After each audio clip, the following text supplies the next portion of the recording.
দর্শক ১১২ মিনিটে Julian Alvarez আর ১২০ মিনিটে লাউতারো মার্টিনেজ অতিরিক্ত সময়ের অবিশ্বাস্য ও শ্বাসরুদ্ধকর নাটকে সুইজারল্যান্ডকে ৩-১ ব্যবধানে উড়িয়ে দিয়ে ২০২৬ বিশ্বকাপের সেমিফাইনাল নিশ্চিত করল বিশ্ব চ্যাম্পিয়ন আর্জেন্টিনা। নির্ধারিত ৯০ মিনিটের খেলায় ১-১ গোলে ড্র থাকার পরও অতিরিক্ত সময়ে আর্জেন্টিনার মহাকাপ বিজয় ফুটবল ইতিহাসে আরও একটি সোনার অধ্যায় যোগ করল।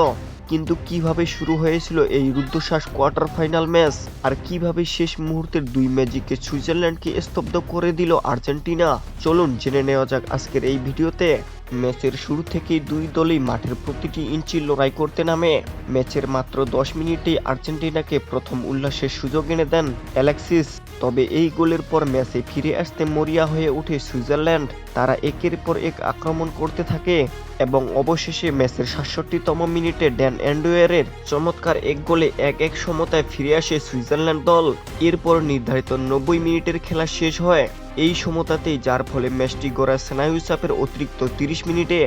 অতিরিক্ত সময়ের প্রথমার্ধ গোলশূন্য থাকার পর আর্জেন্টিনা ১১২তম মিনিটে দলের ত্রেতা হয়ে হাজির হন হুলিয়ান আলভারেজ। তার চোখ ধাঁধানো এক ফিনিশিংয়ে ২-১ ব্যবধানে এগিয়ে যায় আর্জেন্টিনা।